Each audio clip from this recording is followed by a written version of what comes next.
Hi friends, இன்றைக்கி பார்த்தீங்கன்னா பருப்பு ரசம் வைக்க போகிறோம். அது தேவையான துவரம்பருப்பு வந்து ஒரு கப்பு, ஓகேங்களா. ரேஷன் துவரம்பருப்பு தான். அது நல்லா வந்து கழுவி வச்சுருக்கோம் பாருங்கள்.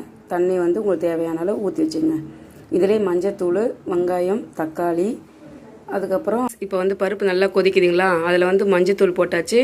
இப்போ வெங்காயம், தக்காளி போட்டுக்கலாம், ஓகேவா. 2 வெங்காயம், ஒரு 4 தக்காளி பாருங்கள். வெங்காயம், தக்காளி, 2 பச்சை மிளகா, மஞ்சத்தூள் போட்டாச்சு. நல்லா போட்டு வேக வச்சுக்கலாம். ஒரு 4 விசில் விட்டுங்க, ஓகேங்களா. வெந்துட்டு உடனே காட்டுறேன் பாருங்கள். பருப்பு நம்ம வேக வச்சுருந்தோம்ல, வெங்காயம், தக்காளி, 2 பச்சை மிளகா போட்டு வேக வச்சுருந்தோம். இப்போ வந்து பார்த்திங்கன்னா நல்லா வெந்துருச்சு, கொஞ்சம் கடைஞ்சாச்சு பாருங்கள். நல்லா வந்து கொதிக்குது. இந்த சமயத்தில் வந்து நம்ம மிளகு, சீரகம், பூண்டு இதில் வந்து அரைச்சி வச்சுருக்கோம். அதையும் வந்து இதில் போட்டுடலாம்.